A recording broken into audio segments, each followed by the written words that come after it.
Hi, everyone, and welcome into Don't Tell Me How to Fan. I'm Josh Albrecht, and with me, as always, is my good pal, John Taylor. John, how we doing? Hey, I'm doing great, Josh. Anytime you can sweep the Yankees since the year you were born, it's a good week in Wisconsin sports. So Yeah. I mean, we're going to talk about a lot of things, but I definitely want to focus on that series. There were so many things that happened in that series and that came out of that series. I want to start by saying, to your point, what is it about the Yankees that makes it just feel so good to beat them? They're not a rival. They're absolutely not a rival. I know, and I heard about it all week. Back in the day, they were in the American League. When the Brewers were in the American League, we faced the Yankees a bunch. Okay. That was a long time ago. Right? Like, does that still hold up? I don't know. I don't know that I look at that and think, yeah, that's the main reason. And I understand that you could say it's because they're like the Goliaths, right? And we're the David. Yeah, I get that. I absolutely. But it's not like I don't even think they're Goliath anymore, right? That's the Dodgers. The Dodgers are Goliath. They're like Goliath Jr. Yeah. Well, let me ask you this. Do you still love beating the Dallas Cowboys? Yes. As the Packers? It's the same thing as the Yankees. They maybe not be what they were, but they were untouchable in the 90s. They were deemed America's team in terms of baseball, which is just true. They always have been. There is a fandom and an identity to being a Yankees fan that I think is deplorable if you're not from the city of New York. We used to go to school. Shout out to Nathan Hale. And you would just see people in like Yankees hats. And I'm like, have you ever even been to Ohio? Have you ever been east of Indiana? And the answer is probably no. So that's what I can't stand. It's the bandwagon attractors. And there is literally it's because of like Jay-Z. They wore the hat because of like Jay-Z and like, well, maybe but the 90s, they were good. 26 rings is nothing to sneeze at. So, they've been, don't they have 27? I don't know. They might have won one since I stop paying attention to the Yankees. No, I'm kidding. It is. I think it is 27. Point being, I will always be excited to watch them lose at the hand of a Wisconsin sports team. I feel that way about any New York team, to be honest, because as a small market fan, we just watch these large market teams get so much attention, unfair treatment, lax scrutiny with the rules and everything else when you talk about like fines and skirting and, specifically to your point, the Yankees and their endless money spree. People go there and they don't pick Milwaukee. And if they're going to pick a big market, I'm always going to be pissed off about it. So that's kind of where I'm at. I'll always enjoy watching them lose. I agree with you, but I do think there was something too about the way they were swept by the Brewers. It wasn't just the fact that they were swept. It was the theatrics and the magic that went into it.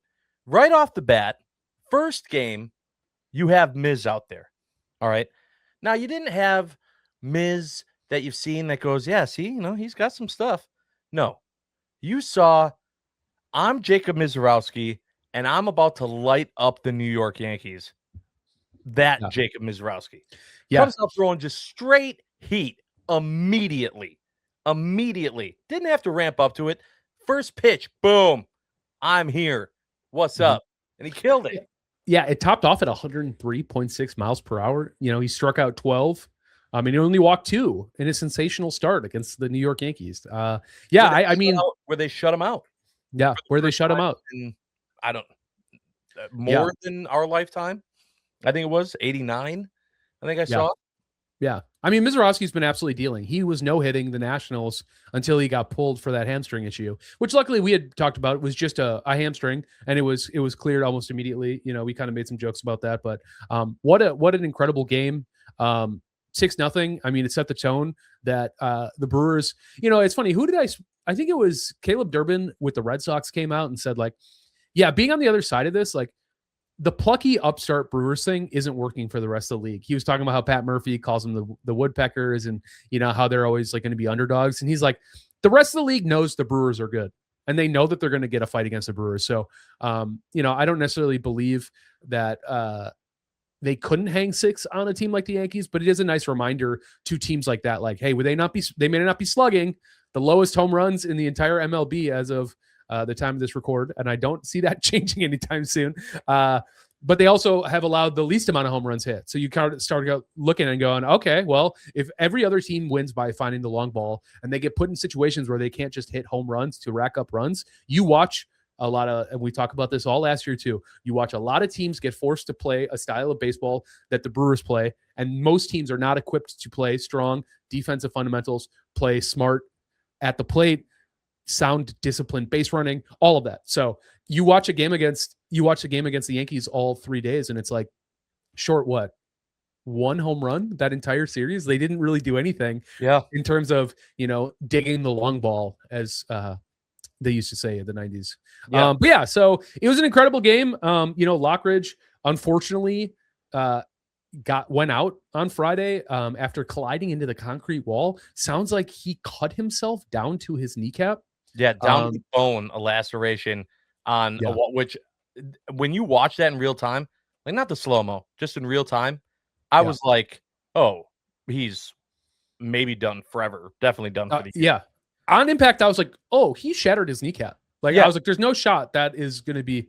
So it's incredible that it was. We did get reports officially that he is going to be out.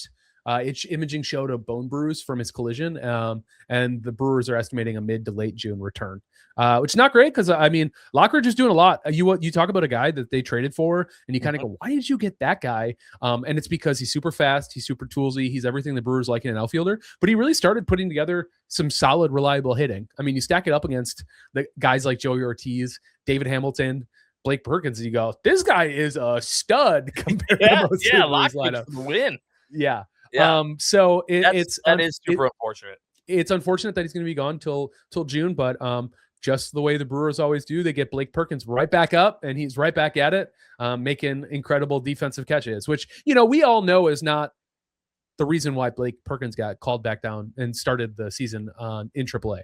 It wasn't from his defensive prowess. He received Golden Glove votes. We all know he's good at playing outfield and the defensive metrics and everything you want out of a defensive player. The problem is that he can't hit a broad side of the barn with his baseball bat. And that, unfortunately, does not seem to be changing anytime soon. So, you hope that Blake Perkins figures it out. There's a lot of, there's a lot of fanfare made, obviously happy Mother's Day to everybody that we didn't get a chance to, going on and so on and so forth. But that game, obviously we'll get to that game, but there's a lot being made that, obviously he's going through a lot outside of baseball, and reports from inside circles say that, it might be affecting his process. It might not be, the game might not play the way it used to. And hopefully he figured that stuff out, because I think he's a super valuable player. Do I think it's with the Brewers long-term?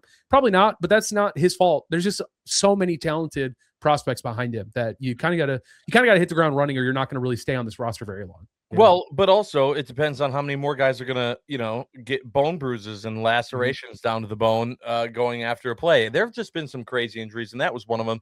That was definitely the low light on what would have otherwise been a perfect night of Brewers baseball with a 6-0 shutout. Then you go to the next game, game 2, and Brewers find themselves down 2-0 going into the 7th. They tie it going in a run in the 7th and the 8th, make it 2-2. Then they send it to extras, give up a run for it to be 3-2 in the top of the 10th, and then they take it home, win 4-3 in just awesome fashion. Again, small ball, right? They win on Contreras. There was an error by the pitcher for the Yankees, throwing it essentially at Rengifo's head as he ran to third. That didn't make much sense. Didn't care. Wasn't my team. Happened against my team. Fantastic. Set up the opportunity instead of going for the sure out and stopping the ability for the sac fly. And then, Contreras takes care of business and ends the game. So then you go into Mother's Day, and at this point, you already have the series in the bag, right? Mm-hmm. Series against the Yankees is won. You're done. You got it. Love playing with house money. However, doesn't it always feel like when there's a holiday or something too, those games you just want to win so much more. Plus, then you have the opportunity to sweep. You have the opportunity to make a statement, and they're battling in that game, right? Just like they have been, just like they did the night before. And then for Bryce Terang, number 2, to hit a home run, walk-off home run with a pink bat, 20 years to the day of Billy Hall, which, John, You and I both back in the day at Miller Park at the time. Bill Hall at the plate. Bill Hall. Bill Hall. Oh yeah. We were doing that all the time. 20 years to the day, he essentially recreates the magic of what Bill Hall did and sends the Yankees packing on a walk-off home run. All the similarities, everything. It was awesome. And it just capped off everything that you wanted the weekend to be. I mean, it was literally the perfect series of, besides the Lockridge injury, it would have so almost, I guess, near perfect series. The theatrics of it all, the way that they won with a shutout, they won with a comeback win, they won with determination and grit, and with fireworks and a celebration at home plate. What more could you want in one series? So this is my question for you, John Taylor. Was that the best series of the season so far? Yeah, I think it was. Just simply put, I think it was the most complete baseball that this Brewers roster can really put together. I mean, obviously, you get Jackson Chourio back, and he's swinging really well. You see Andrew Vaughn. He didn't homer in this series, but he got that home run against the Cardinals. I know we talked about that last week, but you're just seeing things kind of. You're kind of starting to see what this Brewers team was supposed to be this whole time, which is a conversation you and I have had in memoriam since the start of the season, which is like, why does this feel so bad? And, you and I had conversations where we say, like, just wait until Yelly gets back. Just wait until Chourio comes back. And I remember you being like, is it really that simple that it could just be getting 2 to 3 guys back in the lineup? And the answer is yes. I think it's like, if you get even league average hitters back in the lineup, the Brewers can do a lot more damage than you think.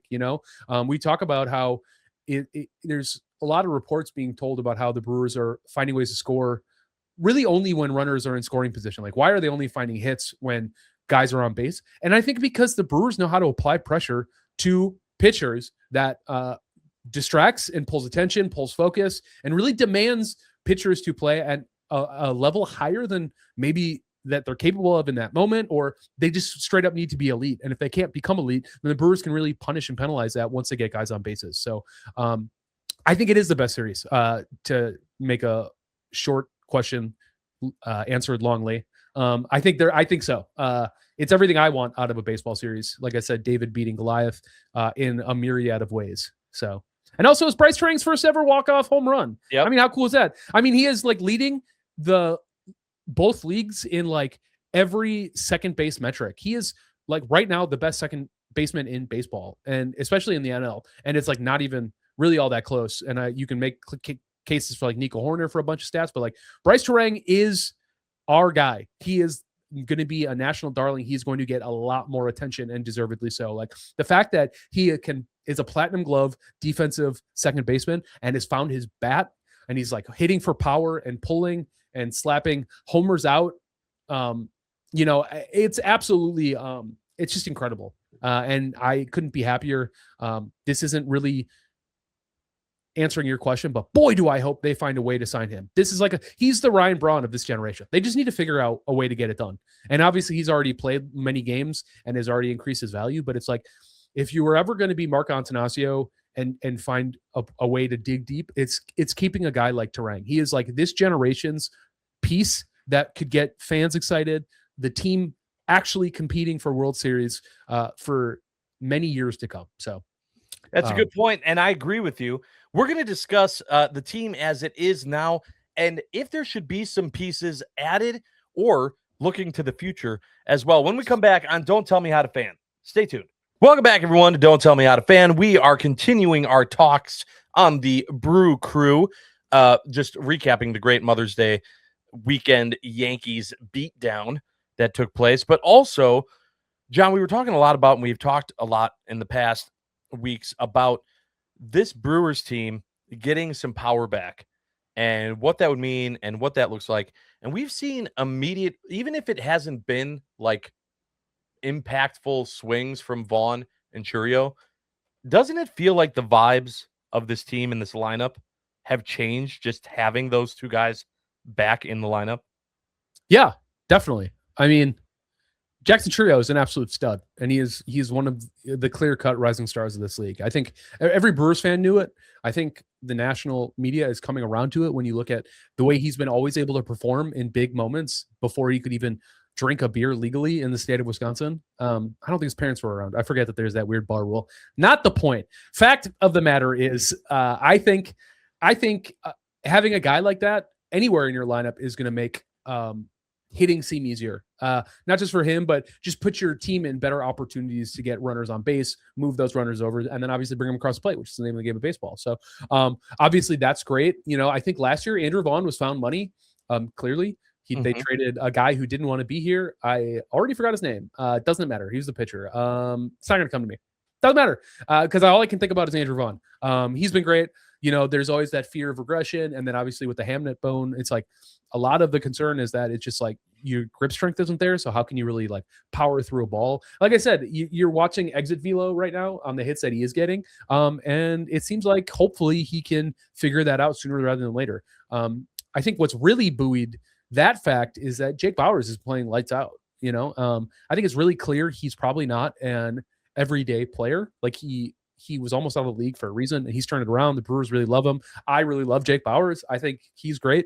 I think seeing him not have to play day in and day out might actually be better for him. I think he can be played, step up to the plate in more advantageous situations where his hitting splits are better. And I think, defensively he's fine, but not having that be something he's having to constantly critique or work on or figure out day in and day out, hopefully lends to his power, which is why they keep him on this roster.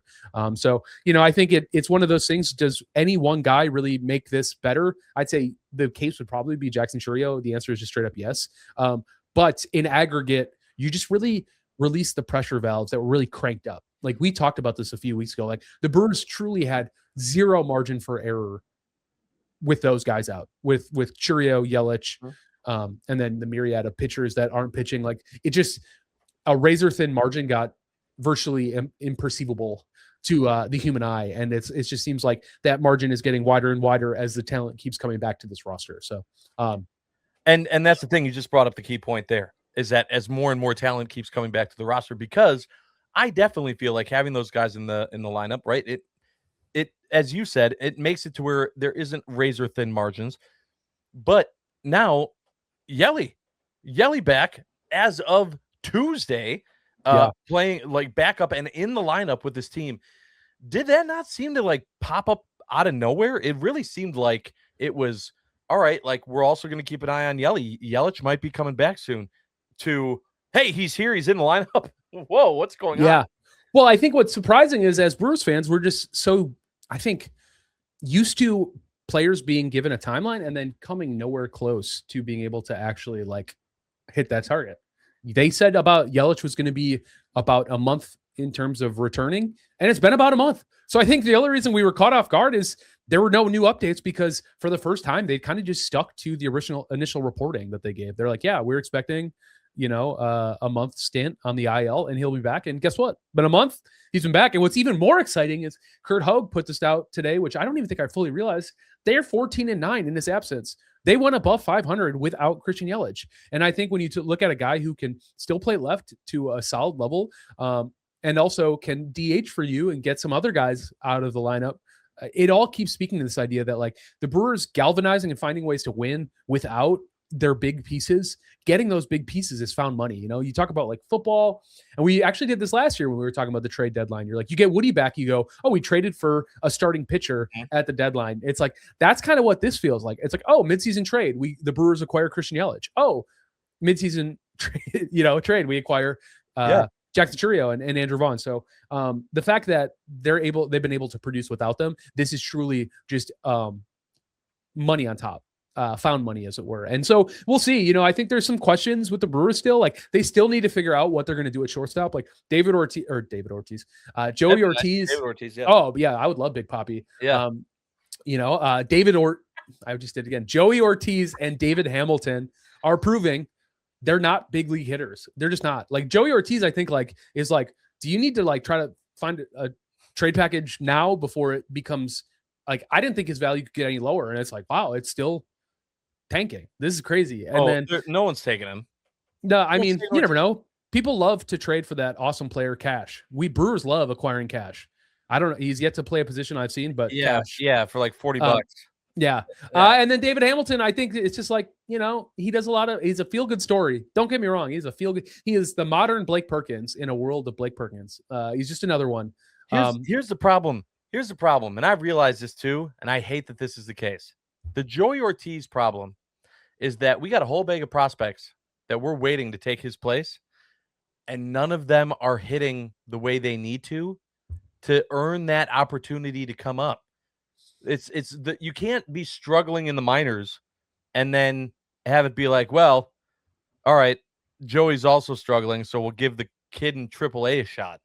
Like that's not. No, you need to be taking advantage of the opportunities at the AAA level and then earning that ability to take the spot of the struggling person in the majors. And that's just not what's happening right now. And I wonder how much, the entire front office for the Brewers is kind of kicking themselves going, son of a gun, can we please get one of these guys to hit well enough so that we can bring him up? Because I think they're just as frustrated. There's just not a good solution right now in replacing Joey Ortiz. So they keep going back to the well of, well, at least he can play defense. Yeah. And until someone in AAA can prove themselves, Jet Williams, keep going, take an aim. It's going to be the answer. The solution is to just stay status quo. Yeah, I think the biggest devil's advocate question I would have for you is, could you take the hit defensively and just try to find something different? It's what I'm saying is like the wrongful definition of insanity is doing the same thing over and over again, expecting different results. Mm-hmm. Putting Joey Ortiz in your lineup as your shortstop at the plate is the definition of insanity at this point. Like you know what I mean? All I'm saying is if you bring up Cooper Pratt, you figure out a spot, you bring up Jet Williams, you put him in shortstop, you play Tetris on the left side of the infield. What's stopping you besides not swinging and getting outs? That's what Joey Ortiz is doing. And if you get a guy who can come up and learn how to hit, and I just think Joey Ortiz at this point is a known commodity. And I think the value of bringing up a prospect or somebody else who might not be hitting the way you want to see right now, if they can profile and you think you can develop them at the big league level, the possibility there is infinitely more valuable than what Joey Ortiz is currently providing to the Brewers on offense. And, there's somebody has to bat ninth, and that's fine. And maybe that's just Joey Ortiz right now. And maybe we're not feeling so burned, like we keep saying, with all of the actual hitters returning to form and returning back in the lineup. Maybe it won't feel so bad. But you look at a guy like Luis Rengifo, who, isn't slashing the best, but I will say he's putting the ball in play. It's not like he's just like swinging and striking out. It's like he's hitting the ball hard. It's not going where you want, as in like finding seams into the outfield and stuff like that. But he's playing. He's a hell of a player. I really actually like him a lot more than I thought I would. I'm losing the plot here. Fact of the matter is, I think at some point they need to just move on. They need to figure something else out. I agree, and I'm all for them choosing offense over Joey Ortiz's defense. The problem is right now no one's showing that offense. Show offense, and they'll take that risk. They're not going to replace a 180 offense for a 180 offense and then also lose on the defensive side of the ball. That's the problem. And I understand. It just sucks. What is more confusing to me was the decision that happened north of Milwaukee, up in Green Bay, with the Packers deciding to get rid of McManus. This also happened last week. I don't really understand at all the thought process here. They had already paid Brandon McManus the $1 million signing bonus to stick around. Then they draft Smack, and they go and Goody talked about it. Afterwards, he was asked, like, what does this mean for McManus? He said, listen, we're all about having competition in camp. I'm going, all right. So, yeah, like, really on the edge for McManus here, right? Like, if I'm McManus, I'm not feeling great about my chance. I got to hope this kid doesn't do great, and I got to be perfect. And then they go and they just cut him. Was very confused at the reasoning. The only thing that I could think of was McManus came to them and said, clearly you want to go with the kid. I understand. Give me a shot to go and make a roster on a different team. Go to a different camp. And the Packers said fine and gave in. That's the only scenario that I see that this makes any type of sense. Yeah, I just don't see it that way. I don't really need to it's early April and the production's going to bear out. I was not surprised. I was actually happy to see the Brewers or the Packers make this type of move. And the reason I say that is because there's a lot of poop or get off the pot, as they say, with the Packers. They say like we hem and haw and we watch them kind of make these middling moves. Like I wish they'd go all in. I wish they would make winning moves. And to me, getting rid of McManus is a winning move. And the reason I say that is because if you look at how he kicked last year in training camp, if he did that again this year, there's no way Trace Mack is beating him, because you think of like known commodity. And for me, opposite of what you said, it means two things. A, they don't believe it. Maybe there's something health-wise they don't believe in, or B, they don't believe in him as a player. And if you don't believe in him as a player at all, then you just got to get him out, right? You, to your point, $1 million is a lot of money to everybody, but a multi-million-dollar organization. And the point being, would you have loved to have not signed him? Sure. But there's no guarantee that you were going to get Trace Mack. And I like the idea that they paid $1 million as insurance. Like, hey, we're not going to reach for Trace Mack. We're not going to draft him in the 5th just to get rid of Brandon McManus. I don't think his play was bad enough to warrant that. But what you do see is the Packers understanding that, like, if McManus plays at all like he did last year and drops the ball and, in big moments, that can't happen. And this is the same conversation that we just had with Joey Ortiz. Like, you would rather have a guy with more potential who can potentially put it together. Yeah. Nothing's happened yet. What happens if Smack gets to camp and just sucks? Like, I just don't think can't make anything. I don't think that's the case. Before you even finish that thought, like the scouts see him. There's a reason why everyone was like, there's only one draftable kicker this year on the planet, and his name is Trace Mack. Like, I just don't like, every kicker has yips, they have ups and downs, but to say like he couldn't put it together as a professional kicker, I just don't see that. And nobody reporting special teams or football in general has given me the impression that there's any doubt to think that. The only thing that has happened is they had rookie training camp. And I think they literally saw his leg. They saw some of his work. They got a chance to get him in the locker room, and they just went, yeah, we don't need McManus anymore. And maybe just like trading Wicks, just like letting Romeo Dobbs walk, it was like, hey, maybe we get McManus out of the room. We let Trace Mack know he's our guy, and it's time for him to go figure it out. And if that is how the Packers are approaching this position, then I'm excited for next year, because it speaks to a different mindset that I think they've been lacking in a lot of their decision making. So in the same way you talk about drafting for need, which is something they normally don't do, when you talk about some of the other moves that they've made this year, and including all the way up to trading for a guy like Micah Parsons last year, you're watching an organization say, like, we got our guy, Jordan Love. We have some pieces that we're excited about. It's time to, like Goody said 2 years ago, it's time to start competing for championships. And I think this is a move that, while uncertain, it screams way more, we are not okay with complacency. And I think that's what Brandon McManus was. So I'm excited about that.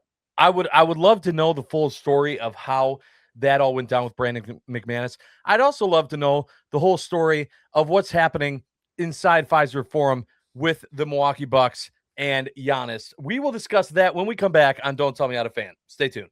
Welcome back, everyone, to Don't Tell Me How to Fan. Josh Albrecht here, John Taylor there. We got done talking about the Brewers, where they are at, some players coming back from injury, an awesome series to celebrate Mother's Day and the Mother's Day weekend. Then we also talked about just a little bit of confusion and not confusion in regards to the Packers and their decision to essentially just straight up move on from Brandon McManus and not have a need for competition at training camp at the kicker position.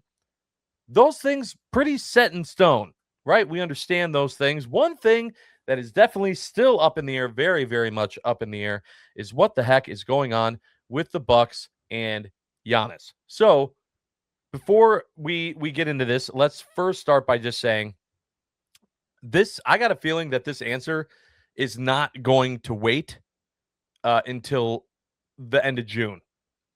I think we're going to know way before then if Giannis is going to be a Buck next year or not. Also, I think that this puzzle that I was hoping was a 4-piece puzzle and it's turned out to be a 4,000-piece puzzle is becoming more and more clear every day when you start looking at all of the different pieces. So, John, I want to start by saying that this all for me was I'm not reading into it. I'm not buying into Shams' BS reports. I'm not doing any of this because I don't trust the guy. But the first red flag was when Peter Fagan stepped down. Midseason, just it seemed weird. It all seemed weird. The timing, everything didn't really make sense. I understand the Bucks are doing poorly, but it was literally like his excuse for leaving was he wanted a different challenge. He wanted a new challenge. I have a new challenge for you. Figure out and fix the Bucks. That would have been a good one. He didn't do that. It seemed like something else was definitely going on. Then you go to the trade deadline, and boy, oh boy, was that a nightmare, right? That was pure nightmare fuel. We ended up coming out of it though for the people that wanted Giannis to stay on the right side. We got to say, hey, look at this. Shams was wrong. Windhorst was wrong. Giannis is here. Then Giannis comes out and he puts out that clip from Wolf of Wall Street saying, I'm not leaving. I'm not leaving. Yeah. And we all lose our minds and we go, yes, awesome. This is our guy. I hope everyone who doubted him sees and learns from it. Okay. But things don't go away. Problems don't go away. There's more things towards the end of the season. Giannis wanted to play with his brothers. The Bucks don't let him at all. Now, some people, John, looked at that and said, well, yeah, but that happened because if he's already been hurt so much, you can't, it's a liability to put him out there again. I looked at it and said, the only reason why you don't put him out is if you're planning on trading him. If you're wanting him to stay here, you absolutely put him out for a quarter and let him be able to score baskets in a basketball game with his brothers. Who cares? Season's done. You're doing it because you're trying to make Giannis happy. They didn't do it. He didn't play. Actually, in that last home game, neither of his brothers played either. They all sat out. I don't know if that was on purpose or if it was something else. Then we find out Doc is retiring. Moving on, we're going good riddance. It was about time. I don't care what the reason is. Doc's gone. Hip, hip, hooray. Okay. So now I'm thinking, see, the problem was Doc. Now we can see what this can all be with a new coach. They bring in Taylor Jenkins. Fantastic. At that press conference, Jimmy Haslam, who no one was happy to see get associated with the Milwaukee Bucks organization, is in attendance and says, well, we are in good, constant communication with Giannis, and I'm telling you right now, this decision will be made prior to the draft. Okay, that's interesting. It starts the clock.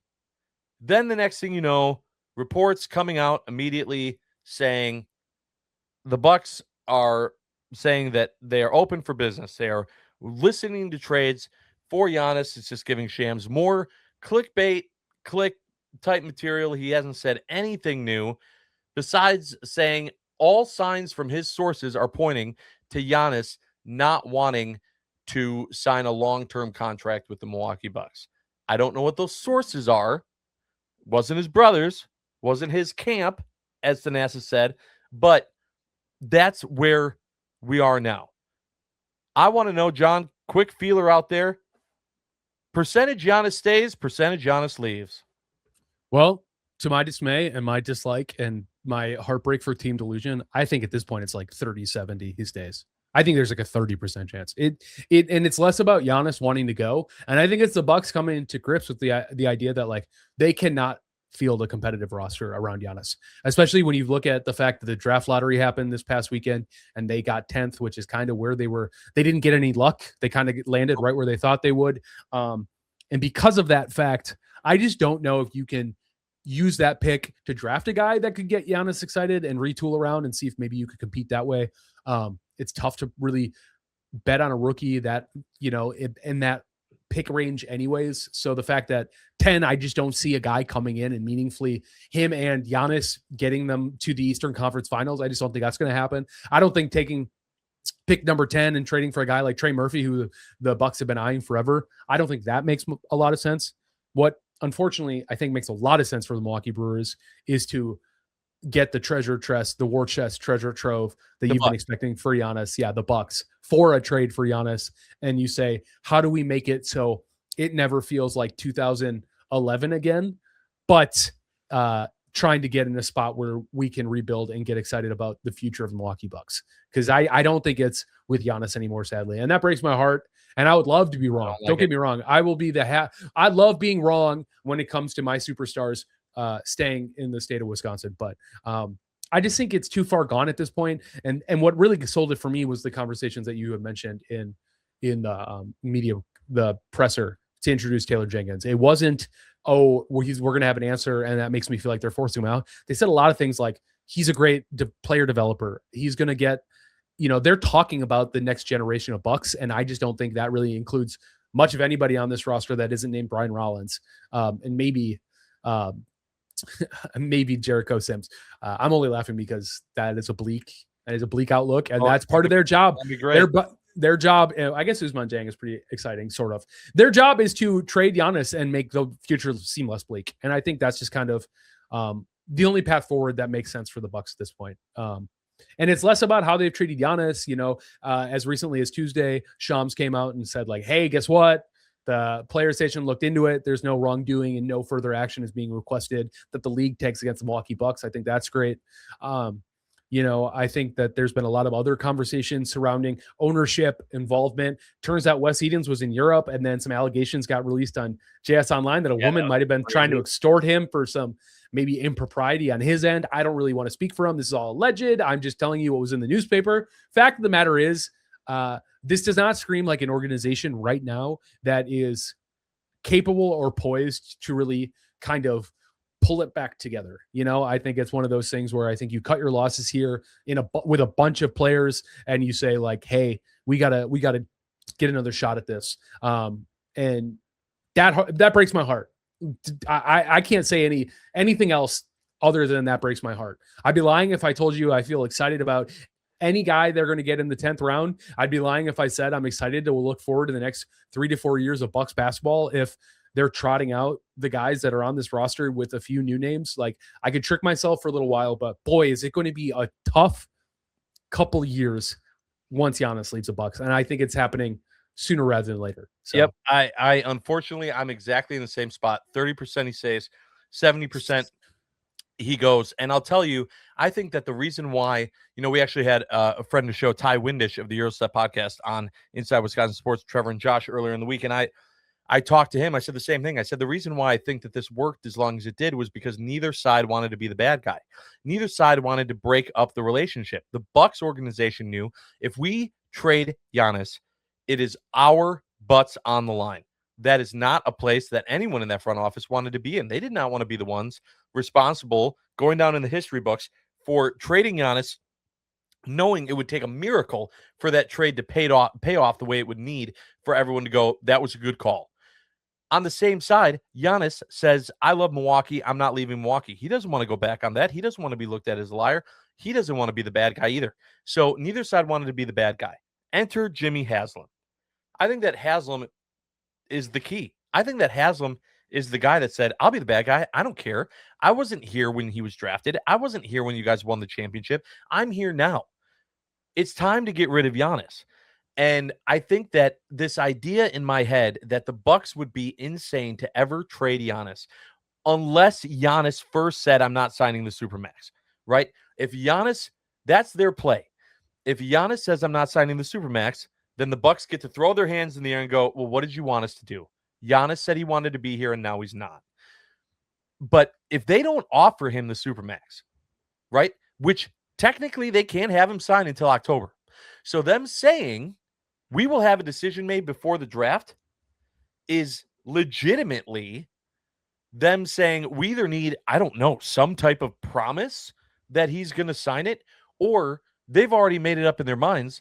We're trading him before we'd ever get a shot, and we'll be the bad guys. And Giannis will be able to go to the next place and say, the Bucks didn't want me anymore. And they just don't care. I care. The Bucks organization might not. And the last thing I'm going to say on this, John, is that I'm 100% with you that looking at the top 10, 15, 20 picks in this draft, I know everyone's saying this is a generational draft. Not at 10. Not at the 10 spot. If we were in the top 5, okay, maybe. And the idea that we had this laughable idea that maybe if the Bucks somehow got like the 6th pick and then traded Giannis for the 3rd pick.